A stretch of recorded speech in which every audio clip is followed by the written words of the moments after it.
for matters of urgent public importance, Shri Pramod Tiwari to focus on what is listed. I'll listen to the LOP. Go ahead. Start. Sir, मैंने एक notice 0 our में दी है, पर मेरी नजरों में देश से बड़ा कुछ नहीं, उसकी सीमाओं की पवित्रता से बड़ा कुछ नहीं है। कुछ राज है, मैं पढ़ रहा हूँ। Mister Pramod Tiwari, you are a senior member. Yes, that's why I'm speaking. You spent more than 4 decades in parliamentary career. I expect you to set some standards. ठीक है. Please go ahead. Go ahead. मैंने आपसे कहा, मैंने देश में बढ़ती हुई सामूहिक आत्महत्याओं के बारे में युवा पीढ़ी कहा था, लेकिन मेरी चिंता सबसे बड़ी देश के प्रति है। मैं आपसे विनम्र आग्रह करूंगा कि कृपया 267 एक बार मेरे साथ पढ़ ले। हो सकता है मेरे समझने में भूल हो रही हो। On record, nothing will go on record. Sir, मैं फिर एक रिक्वेस्ट करूंगा आप 267 पढ़ ले। मिस्टर प्रमोद, कुछ नहीं हो सकता। मिस्टर प्रमोद तिवारी, हमला कर रहा है प्रधानमंत्री की चुप्पी, कहानी कह रही है कि राज कुछ है, कुछ है मसला। You can have it from me. I would go to any extent to make available platform of expression to everyone in accordance with rules.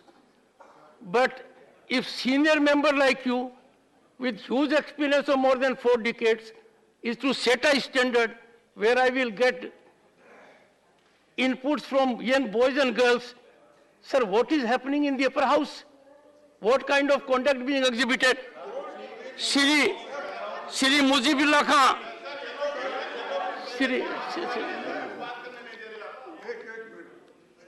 One second, LOP, one second. Take it. I would expect the honorable member to be respectful, maintain composure. It is a house where we have to act with cordiality, amiability. Sit down. Please sit down. I have not given you a seat. You don't have to advise me.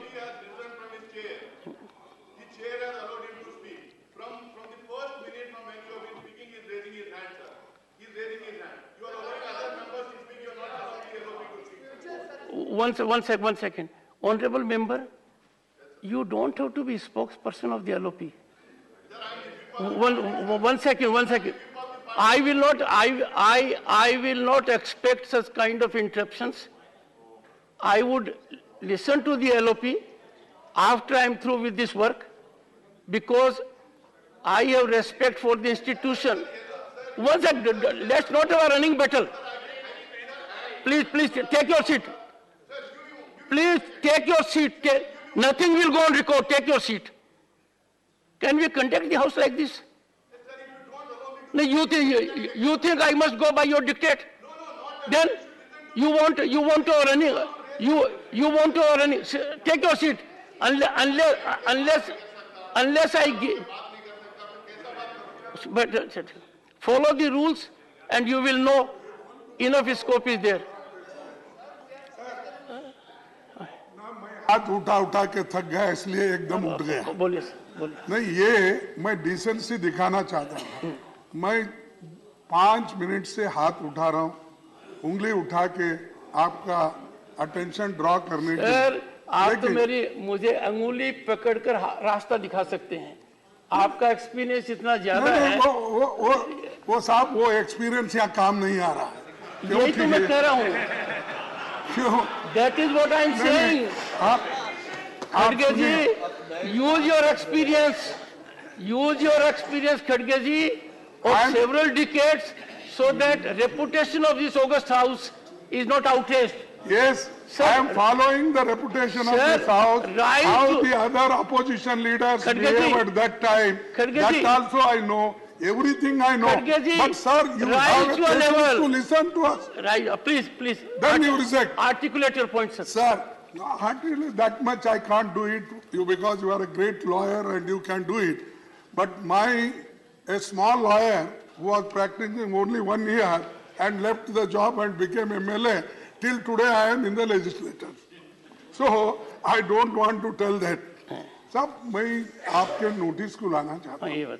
आप बार बार जो हमको सलाह दे रहे हैं, या क्या कहेंगे, हिदायत क्या बोलेंगे, दे रहे हैं, तो मैं आपका स्वागत करता हूं। लेकिन दूसरे मेंबर्स जो कहते हैं, कृपया करके उस बात को भी आप सुनेंगे, मैं ऐसा आशा करता हूं। मुझे कोई पावर नहीं है और आप गलत पॉइंट नोटिस दे रहे हो, ये इस सदन में आया तो बाहर यही जाता है कि कोई मेंबर रूल्स नहीं देखता, कोई किताब नहीं पढ़ता, तो सिर्फ सीधा आता है और कुछ ना कुछ बोल देता है, ये सदन के बाहर चले जाता है और मीडिया में भी वही आता है। सर, मैं आपका ध्यान खींचना चाहता हूं। रेसिड्यूरी पावर्स नोटिस ये किताब में है क्या, किताब के बाहर है? रेसिड्यूरी पावर्स, जब रेसिड्यूरी पावर्स आपको है, उसी के तहत आपका ध्यान आकर्षण करने की कोशिश हम कर रहे हैं कि भाई सभी रूल, अगर रूल में भी नहीं है तो आपको ये पावर है, मर्द को औरत बना सकते हो और औरत को मर्द बना सकते हो। ये पावर है और ये कहता है रेसिड्यूरी पावर। नहीं, ये है। तो ये देखिए, ऑल, अरे this is referred in UK, this is referred in UK debate. Parliament of UK has got powers. Why should you jump every time? Convert man into Why should you jump every time? man. But rest powers are there. I think, one second, LOP Saab. I think I should get some real physical analysis of certain seats, because on those seats I find there are springboards. No. And those springboards immediately get up. Sir. Sir देखिए, to lighter when की बात नहीं कर रहा हूँ कि ये UK parliament में ये कहा गया है कि भाई पार्लियामेंट को सभी पावर है, एक पावर नहीं है जो स्त्री को पुरुष बनाए या पुरुष को स्त्री बनाए, ये छोड़ के सारी पावर है। ये पार्लियामेंट में कहा गया है यूके के, और वही फॉलो कर।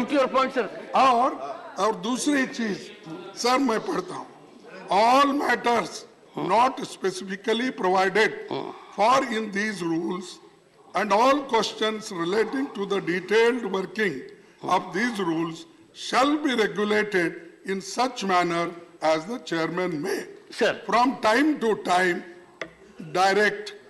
This is 266. Sir. Then 267, ये तो suspension of rules है, as already we have read. Therefore, we are requesting, आपको रेसिड्यूरी पावर्स है, इसको सस्पेंड करिए रूल्स को। और चाइना ये बहुत बड़ा महत्व का विषय है। और प्लीज नो, आज वो वहाँ पर अतिक्रमण कर रहे हैं, लोगों को हमारी जगह वो अतिक्रमण करके वहाँ पर पुल बनाए जा रहे हैं, घर बनाए जा रहे हैं, तोपखाने, कारखाने सब बना रहे हैं। तो इसीलिए ये महत्व का मुद्दा है। अगर ये चर्चा नहीं करेंगे, इसको अगर रूल सबर निकाल सस्पेंड करके चर्चा को अगर अवकाश देंगे, फिर किसको देंगे? Please now on. तो इसीलिए मैं आपसे विनती करता हूँ, you suspend the rules, allow the discussion, we are ready for discussion. One second please. Sir, ये बहुत दुर्भाग्य की बात है, हम सभी माननीय सदस्यों के लिए बहुत बड़ी दुर्भाग्य की बात है। और मैं आपके माध्यम से सर ऑब्जेक्शन रेज करना चाहता हूं कि एक पद की गरिमा जरूर होती है, लेकिन पद की गरिमा स्वयं ही अगर व्यक्ति उसको गिराने में लगा रहे, और उससे हम पूरे सदन की गरिमा ना गिराए, वो अपनी गरिमा गिराने के लिए उनको जो करना है करें। माननीय अध्यक्ष महोदय ये बार बार विषय उठाते हैं कि हमें चर्चा करनी है। मैं इतने सारे उदाहरण दे सकता हूं, जब गंभीर विषयों पे इनके समय चर्चा नहीं हुई, जो डेप्यूटी चेयरमैन साहब ने खुद सदन पे कहा। लेकिन माननीय अध्यक्ष महोदय, ये भी सच्चाई है कि आज से कई वर्ष पहले 2012 में इन्हीं की पार्टी के जो मंत्री थे, ई अहमद, उन्होंने सदन में कहा, make your point China continues to be in illegal occupation of 38,000 square kilometers in the Indian state of Jammu and Kashmir. 2012 का इन्हीं के मंत्री का ये वक्तव्य हाउस में एक सवाल के जवाब में Honorable मैंने member. बिना बात की बेबुनियाद विषय उठाते, बेबुनियाद ये सदन की गरिमा को गिराते, और मैं समझता हूं कि एलओपी मिसयूज कर रहे हैं कि उनके पद के वजह से वो उठ सकते हैं। Honorable members, honorable members, honorable members.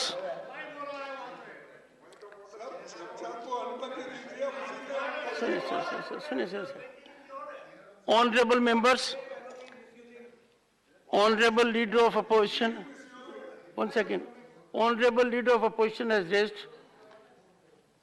a point with respect to Rule 266. I expect all the members to bestow attention on this. It emanates from the LOP. What does the rule say?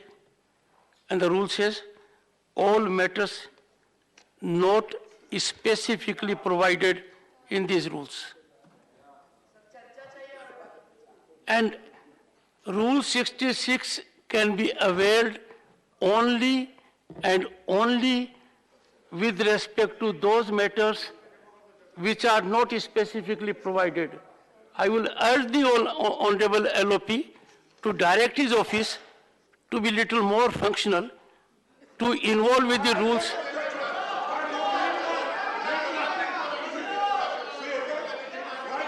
I am requesting you.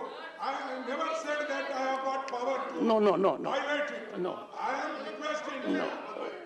खड़गे जी, खड़गे जी, खड़गे जी, If it is not there, 267 you can also. खड़गे जी, patiently, बैठिए एक बार. I don't like sir.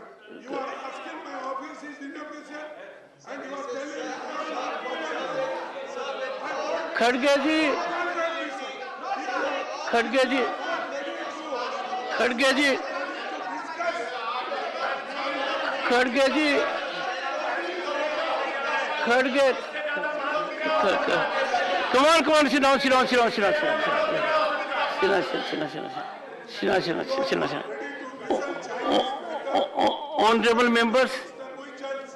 Honorable members,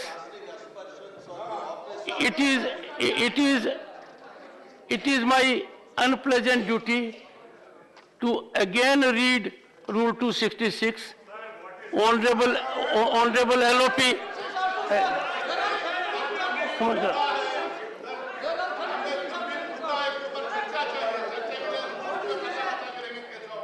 Can you please take your seat? Can you take your seat and listen to the chair? That is, I think, the minimum you should do. Rule 267.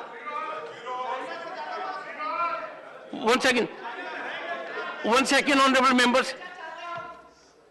The point raised by the LOP with respect to Rule 266 in an emotive manner, the rule requires. I'll come on. All matters under Rule 266, Honorable Khadgeji, you can raise those matters which are not specifically provided in these rules. This matter is provided in these rules. When a matter is provided in these rules, Rule 66 does not come into picture. This is my ruling. Rule 66 comes into picture only and only when matters not specifically provided. Shri Mujibullah Khan, absent. Shri Sushil Kumar Modi. Shri Sushil Kumar Modi. सभापति महोदय, Shri Sushil Kumar Modi. Same sex marriage समलैंगिक विवाह को कानूनी मान्यता दिए जाने के विरोध में के प्रयास का मैं विरोध करने के लिए खड़ा हुआ हूं। सती महोदय 33 से ज्यादा देशों ने समलैंगिक विवाह यानी सेम सेक्स मैरिज को मान्यता प्रदान कर दी है। इसी सप्ताह अमेरिका के सीनेट ने सेम सेक्स मैरिज के लिए कानून बनाया है। Japan is the only country in G7 which has not enacted same sex marriage। यहाँ तक कि एशिया के अंदर ताइवान जो है वो अकेला देश है जिसने समलैंगिक विवाह को मान्यता प्रदान की है। भारत में भी जो लेफ्ट लिबरल लोग हैं वो लोग इस बात का प्रयास कर रहे हैं कि सेम सेक्स मैरिज को मान्यता प्रदान की जाए। समिति महोदय, भारत के अंदर विवाह की संस्था को पवित्र माना गया है और विवाह का मतलब होता है biological man and biological female, उसके बीच का संबंध। यह सदियों पुराना हमारे जो रीति रिवाज रिचुअल्स हैं, जो हमारी प्रथाएं हैं, जो हमारे सांस्कृतिक लोकाचार है। The honorable member is talking about marriage. You need to be more careful. और सामाजिक मूल्यों का हिस्सा है। हिंदू धर्म में भी विवाह को डिवाइन ओरिजिन के रूप में माना गया है। उपसभापति महोदय, मैं आपके माध्यम से सदन का ध्यान इसी रूप में आकृष्ट करना चाहता हूं कि भारत के अंदर same sex marriage is neither recognized nor accepted in any uncodified personal laws like Muslim personal law or any codified statutory laws. Same sex marriage would cause complete havoc with the delicate balance of personal laws in the country. परिवार, बच्चे और बच्चों का पालन पोषण भी इससे जुड़ा हुआ है। इतना ही नहीं तो adoption, domestic violence, divorce, wife right to stay in marital home, इन सारे चीजों का जो संबंध है वो विवाह संस्था के साथ जुड़ा हुआ है। और साथ ही साथ उपसभापति महोदय, और इसलिए मैं आपके माध्यम से यही कहना चाहूंगा कि दो जज बैठकर इस प्रकार के सामाजिक मुद्दों पर निर्णय नहीं ले सकते हैं। संसद में इस पर डिबेट होनी चाहिए, समाज में इस पर डिबेट होनी चाहिए। कुछ लेफ्ट लिबरल डेमोक्रेटिक लोग और जो एक्टिविस्ट लोग हैं वो भारत को पश्चिम का अनुसरण करते हुए इस प्रकार के कानून को लागू करवाना चाहते हैं। और इसलिए मैं सेम सेक्स मैरिज को वैधानिक मान्यता दिए जाने का विरोध करता हूं और गवर्नमेंट ऑफ इंडिया से आग्रह करता हूं कि मजबूती के साथ सेम सेक्स मैरिज के विरोध में न्यायालय में अपनी बात रखें। और मैं जुडिशरी से भी आग्रह करता हूं कोई ऐसा निर्णय न दें जो इस देश के कल्चरल इथोस, यहाँ के संस्कृति। Shrimati Shanta Chhetri.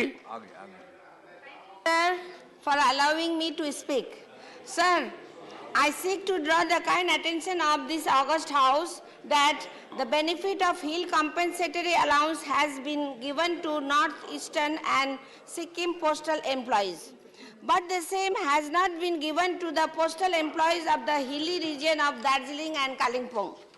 If Sikkim can fall under Northeast India, why is Darjeeling and Kalimpong region not included? Therefore, sir, I would urge the Honorable Finance Minister to include the postal employees of Kalimpong and Darjeeling Hill and grant Hill compensatory allowance to them as well. Thank you, sir. Shri Anil Prasad Hegde, absent. Shri संत बलबीर सिंह। बहुत धन्यवाद chairman साहब, थोड़ा तुसीं सਮਾं दिता।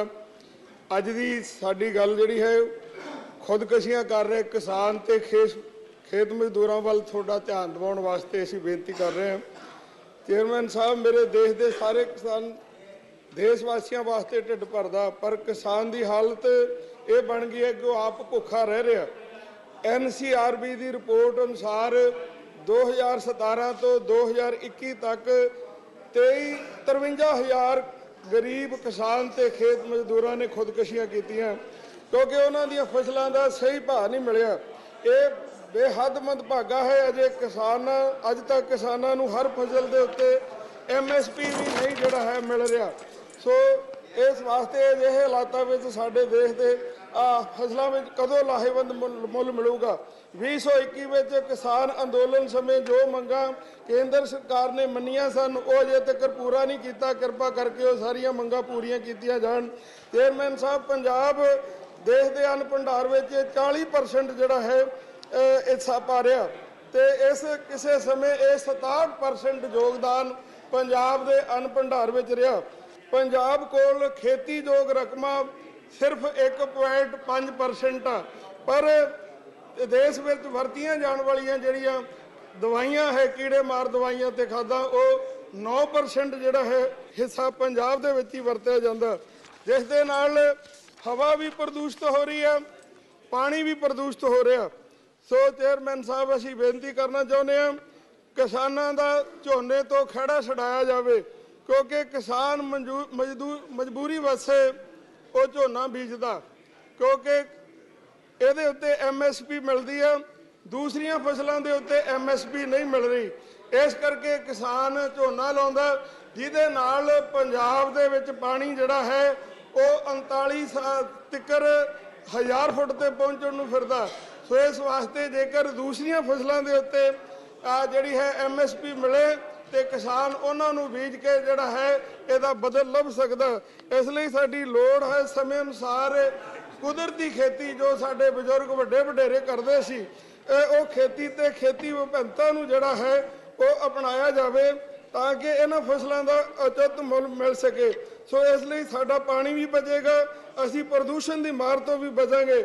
ਇਸ ਲਈ ਕੇਂਦਰ ਸਰਕਾਰ ਠੋਸ ਨੀਤੀ ਲੈ ਕੇ ਆਵੇ ਤਾਂ ਜੋ ਖੇਤੀ ਨੂੰ ਮੁੜ ਲਾਹੇਵੰਦ ਕੀਤਾ ਬਣਾਇਆ ਜਾ ਸਕੇ। ਪੰਜਾਬ ਦੇ ਨੌਜਵਾਨ ਵਿਦੇਸ਼ਾਂ ਨੂੰ ਜਾ ਰਹੇ ਆ, ਉਹ ਇਸੇ ਕਰਕੇ ਜਾ ਰਹੇ ਆ ਕਿ ਖੇਤੀ ਨੂੰ ਲਾਹੇਵੰਦ ਧੰਦਾ ਨਹੀਂ, ਇਸ ਕਰਕੇ ਪੰਜਾਬ ਨੂੰ ਛੱਡ ਰਹੇ ਆ। ਸਾਡੀ ਬੇਨਤੀ ਹੈ ਚੇਅਰਮੈਨ ਸਾਹਿਬ, ਖੇਤੀਬਾੜੀ ਦੇ ਵਿੱਚ ਜਦੋਂ ਕੁਦਰਤੀ ਆਫਤਾਂ ਆਉਂਦੀਆਂ ਉਸ ਵੇਲੇ ਵੀ ਪੰਜਾਬ ਦਾ ਖੇਤੀ ਭੰਡਾਰ ਦੇ ਵਿੱਚ ਵਡਮੁੱਲਾ ਯੋਗਦਾਨ ਰਿਹਾ। ਸੋ ਇਸ ਵਾਸਤੇ ਅਸੀਂ ਬੇਨਤੀ ਕਰਦੇ ਹਾਂ ਕੇਂਦਰ ਸਰਕਾਰ ਤੋਂ ਕਿ ਸਵਾਮੀ ਨਾਥਨ ਕੋਡ ਜਿਹੜੀ ਆ ਉਹਨੂੰ ਲਾਗੂ ਕੀਤਾ ਜਾਵੇ ਤਾਂ ਕਿ ਹਰ ਚੀਜ਼ ਨੂੰ Time is over, please, time is over. माननीय V. Vijay Sai Reddy. Thank you, Deputy Chairman, sir. Sir, my 0-hour request is for establishing Drone Research Center Institute in Visakhapatnam. Sir, we are at the cusp of fourth industrial revolution, and one of the most important inventions is the drone technology. Drone technology has many applications and in numerous sectors such as agriculture, defense, and even logistics, and India is well placed, and only thing it requires is a push from the central government to ace the critical technology. Sir, agriculture is one of the sectors very important for Indian economy because 65% of the population are either dependent on directly or indirectly on agriculture. Sir, drones can be used for spraying pesticides, monitoring the moisture, providing information of crop growth stage. Drones can increase crop production by 15% while saving to farmers a lot of labor. Sir, I therefore request the central government to establish a center for excellence in research on drone technology in Visakhapatnam, Andhra Pradesh. Sir, basically for three reasons, sir. One, 65% of AP population is engaged in agriculture either directly or indirectly, and the farmers are very forward looking. And AP, Andhra Pradesh particularly, is home to significant pool of skilled IT manpower famous for their talent and innovation. Number three, AP is one of the largest producer of fruits, vegetables, rice, and now is also shifting to production of palm oil. Therefore, I humbly request this Government of India to consider the demand for establishing the research center on drones in Visakhapatnam, sir. Thank you. Thank you. माननीय हरनाथ सिंह यादव जी। माननीय उपसभापति जी, देश की न्याय प्रणाली के प्रति जनता के मन में तेजी से गहराती निराशा और कुंठा के प्रति मैं सदन और सरकार का ध्यान आकर्षित करता हूं। देश के नागरिकों को अब सरल, सुलभ, सस्ता, शीघ्र और पारदर्शी न्याय की अपेक्षा करना बेईमानी की बात लगने लगी है। महोदय, 5 करोड़ मुकदमों के लंबित होने का अर्थ यह है कि 5 करोड़ परिवारों के 25 करोड़ नागरिक दोषपूर्ण न्याय प्रक्रिया के उत्पीड़न के शिकार हैं। आखिर ये जवाबदेही किसकी है? महोदय, सर्वोच्च न्यायालय अपने में असीमित शक्ति समेटे दिखता है। मैं ये जानना चाहता हूं कि विभिन्न प्रकार के मुकदमों को निपटाने के लिए समयबद्ध न्यायिक प्रणाली अर्थात जुडिशियल चार्टर सुप्रीम कोर्ट क्यों नहीं लागू करता, जिसमें प्रत्येक अपराध या वाद को तय करने के लिए समय सीमा निश्चित हो। महोदय, निचली अदालतों से लेकर के उच्च अदालतों तक रिश्वतखोरी और दलाली आम बात है। आखिर साफ सुथरे तरीके से न्याय मिले, ये जवाबदेही किसकी है? हमारा न्यायिक तंत्र भाषाई जटिलता को बदलने के लिए तैयार नहीं है। सवाल यह है कि वादी और प्रतिवादी की समझ में न आने वाली अंग्रेजी भाषा को बनाए रखने तथा देश के नागरिकों को देश की मातृभाषाओं में न्याय न देने की आपकी जिद क्यों है? माननीय, संविधान में सरकारी नौकरियों में पिछड़े वर्ग, अनुसूचित जाति व जनजाति के लोगों को आरक्षण का प्रावधान है, परंतु सर्वोच्च न्यायालयों व उच्च न्यायालयों में जजों की नियुक्ति में संविधान में प्रदत्त आरक्षण को न्याय तंत्र लागू करने को तैयार नहीं। आखिर क्यों? यह अकाट्य सत्य है कि सर्वोच्च न्यायालय के जजों की नियुक्ति में जब तक सभी वर्गों के जजों का प्रतिनिधित्व नहीं होगा, तब तक वंचित व निर्धन वर्ग के लोगों को सही न्याय मिलना कठिन है। माननीय, देश के लोगों को सरलता, शीघ्रता और पारदर्शिता से न्याय मिले, यह जिम्मेदारी हमारे न्यायिक तंत्र की है। साथ ही संसद के कार्य में न्यायपालिका का अनावश्यक असंवैधानिक हस्तक्षेप रुकना भी जरूरी है। अन्यथा हम संसद की गरिमा को गिराकर देश की लोकतांत्रिक प्रणाली को तहस नहस करने का काम करेंगे। माननीय, आज देश में कॉलेजियम प्रणाली की काफी चर्चा है। सर्वोच्च न्यायालय देश को ये बताए कि संविधान की वह कौन सी धारा है जो ये कहती है कि सर्वोच्च न्यायालय संविधान से ऊपर है। दूसरे, संविधान की वो कौन सी धारा है जो संसद द्वारा सर्वसम्मति से पारित राष्ट्रीय न्यायिक नियुक्ति आयोग के गठन को खारिज करने का सर्वोच्च न्यायालय को अधिकार देती है। महोदय, सर्वोच्च न्यायालय यदि खुद को संविधान के रखवाले के रूप में देखना चाहता है तो उसे सबसे पहले न्यायाधीशों की नियुक्ति में लोकतांत्रिक और संवैधानिक तरीकों को अपनाना चाहिए। अंत में मैं आम जनता को सस्ता, सरल, शीघ्र और पारदर्शी न्याय दिलाने के लिए सरकार से त्वरित कदम उठाने की मांग करता हूं। धन्यवाद। माननीय श्री विवेक ठाकुर जी। माननीय विवेक ठाकुर जी। आदरणीय उपसभापति महोदय जी, मैं सदन का ध्यान आप एक महत्वपूर्ण विषय के संदर्भ में आकर्षित करना चाहूंगा जो जुवेनाइल जस्टिस एक्ट 2015 से संबंधित है। उपसभापति महोदय, वर्ष 2014 में आदरणीय प्रधानमंत्री श्री नरेंद्र मोदी जी के नेतृत्व में सरकार बनने के पश्चात निर्भया गैंग रेप जैसी विभत्स घटना के कारण 2015 में एक नया कानून जुवेनाइल जस्टिस एक्ट 2015 लाया गया, जो स्वागत योग्य रहा, जिसमें क्राइम को 3 कैटेगरी में बांटा गया: माइनर, सीरियस एवं हीनस, जिसमें जो जुवेनाइल 16 से 18 वर्ष के बीच है और यदि वह हीनस क्राइम करते हैं तो उन्हें एडल्ट मानते हुए उन पर मुकदमा चलाया जा सकता है। परंतु आदरणीय उपसभापति महोदय, वर्ष 2020 में सुप्रीम कोर्ट के जजमेंट का जिक्र करना चाहूंगा, जिसमें भारत सरकार द्वारा 2015 में लाए गए मूल कानून के सेक्शन 2 क्लॉज 33 में वह अपराध जिसमें 7 वर्ष से अधिक की सजा थी उन्हें हीनस क्राइम की कैटेगरी में रखा गया था। परंतु सुप्रीम कोर्ट के 2020 के जजमेंट में, जिसमें सुप्रीम कोर्ट द्वारा यह कहा गया कि जिन अपराधों में 7 वर्ष से अधिक सजा का प्रावधान है परंतु जिसमें कोई मिनिमम पनिशमेंट का प्रावधान नहीं है अथवा 7 वर्ष से कम मिनिमम पनिशमेंट का प्रावधान है, उन्हें हीनस क्राइम में नहीं गिना जा सकता। इसी कारण भारत सरकार को 2021 में कानून में संशोधन करना पड़ा। इस संशोधन से आदरणीय उपसभापति महोदय, कई हीनस क्राइम में जुवेनाइल क्रिमिनल्स बिना सजा पाए ही छूट जा रहे हैं। उदाहरण स्वरूप 2020 में जिस अपराध में सुप्रीम कोर्ट का जजमेंट आया उसमें अपराधी आईपीसी सेक्शन 304 में कल्पेबल होमिसाइड का दोषी था, जिसमें 10 वर्ष से अधिक सजा का प्रावधान था। परंतु सुप्रीम कोर्ट के निर्णय के कारण आईपीसी 304 में कोई मिनिमम पनिशमेंट का प्रावधान ना होने से उस पर एडल्ट के रूप में मुकदमा नहीं चला। इसलिए यह बहुत गंभीर विषय है सभापति महोदय, क्योंकि सिर्फ मिनिमम पनिशमेंट का प्रावधान ना होने से हीनस क्राइम करके भी जुवेनाइल अपराधी राहत प्राप्त कर रहे हैं। हाल ही में कठुआ गैंग रेप केस में भी सुप्रीम कोर्ट कोर्ट ने अपने जजमेंट में यह ऑब्जर्वेशन दिया कि जुवेनाइल जस्टिस एक्ट 15 में संशोधन की आवश्यकता है, क्योंकि कई जुवेनाइल क्रिमिनल्स हीनस क्राइम में राहत प्राप्त कर रहे हैं।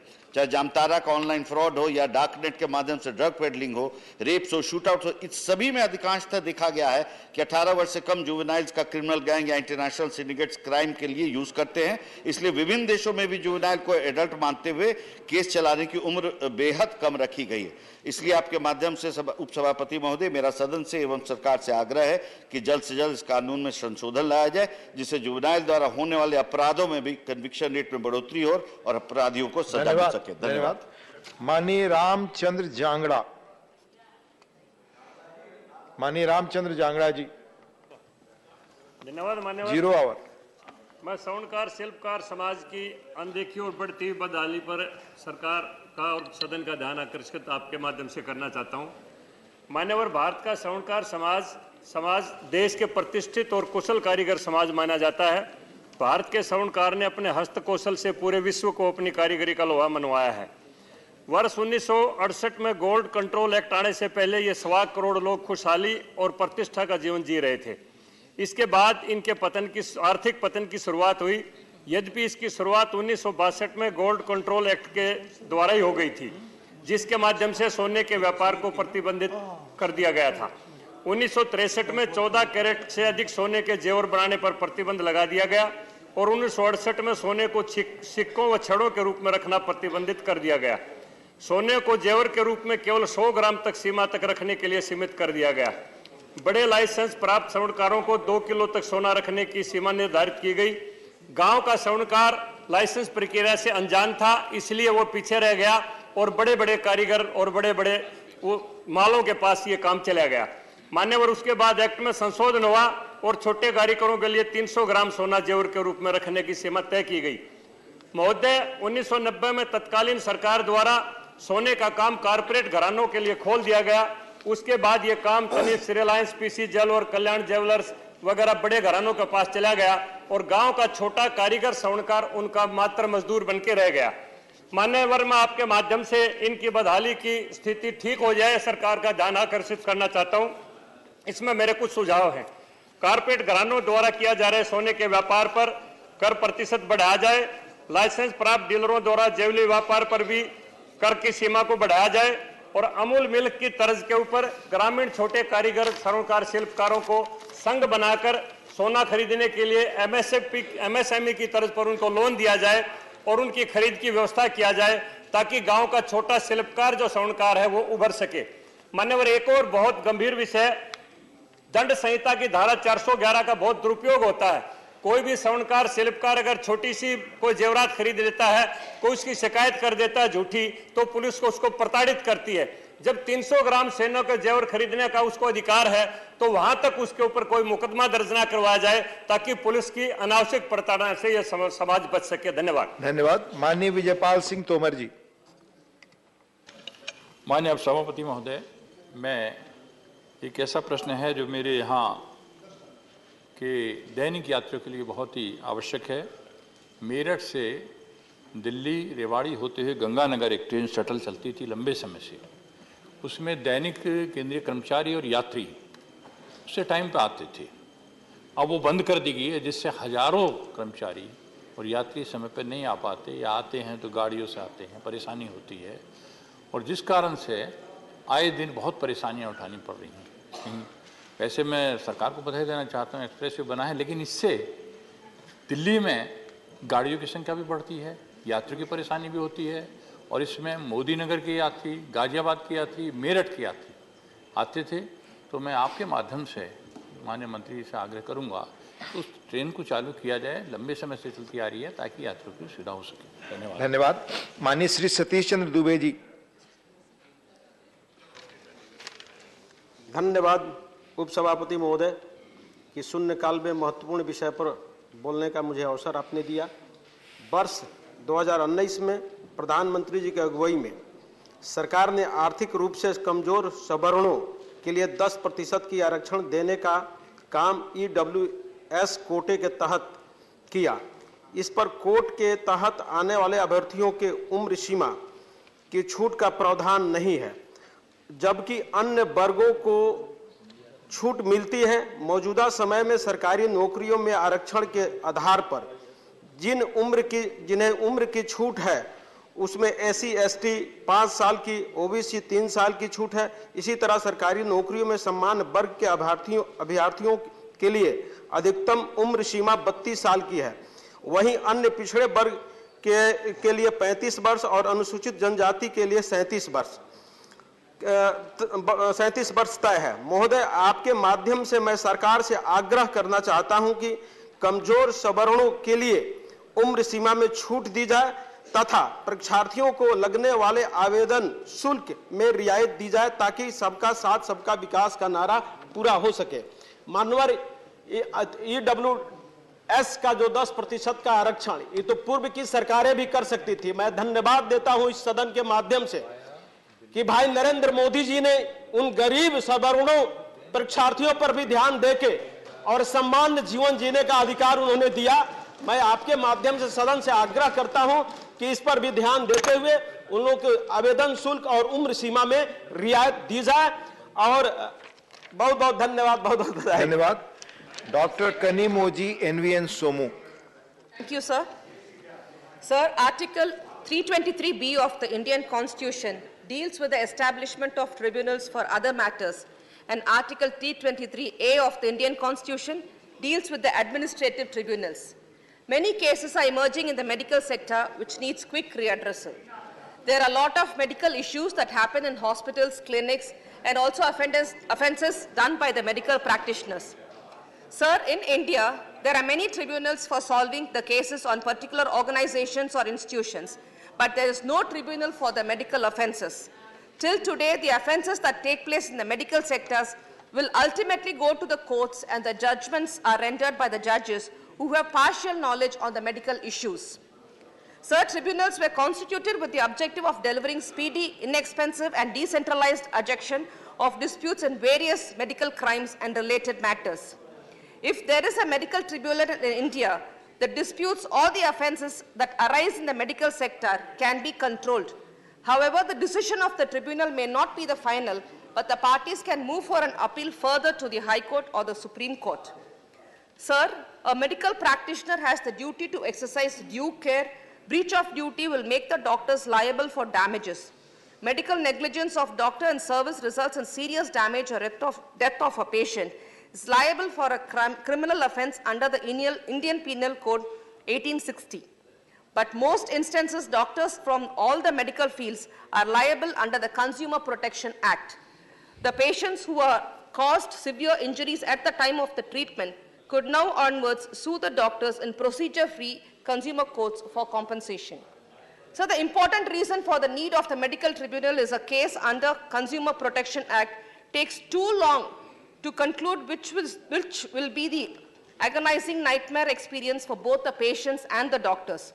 The doctor will suffer and demoralize throughout the trial, and the medical career of the doctor is also affected.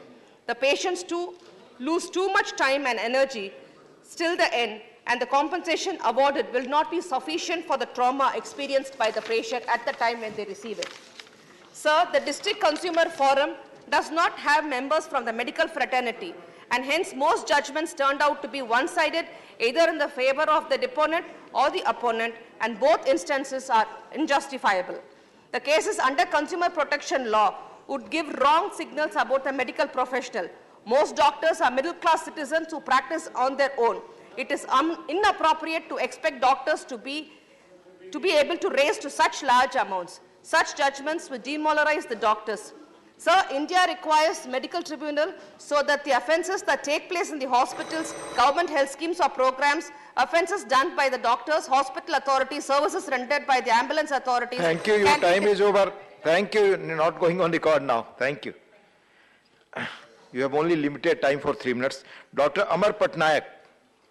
Thank you, sir.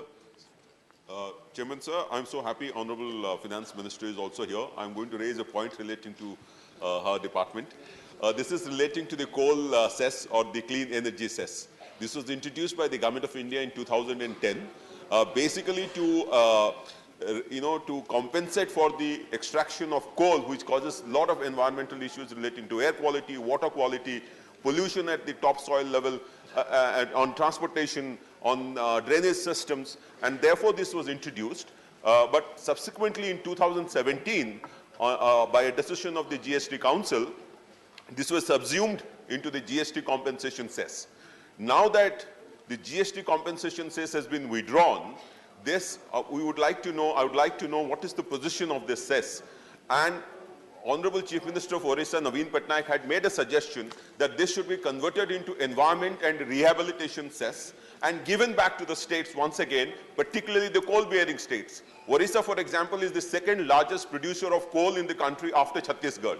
The amount of environmental pollution that is caused due to this extraction, because India's dependence on coal will continue, but since we are committed to a net zero kind of a transition, I think a good idea would be to convert this into the environment and rehabilitation cess and distribute among the coal-bearing states, so that for the extraction of coal, the amount of environmental pollution cost can be compensated to the extent by afforestation measures and other kind of measures, and we would be actually having a situation in which the states would be having incentive to go in for this clean energy procedures. Thank you so much. Thank you. Sri Raghav Chadha.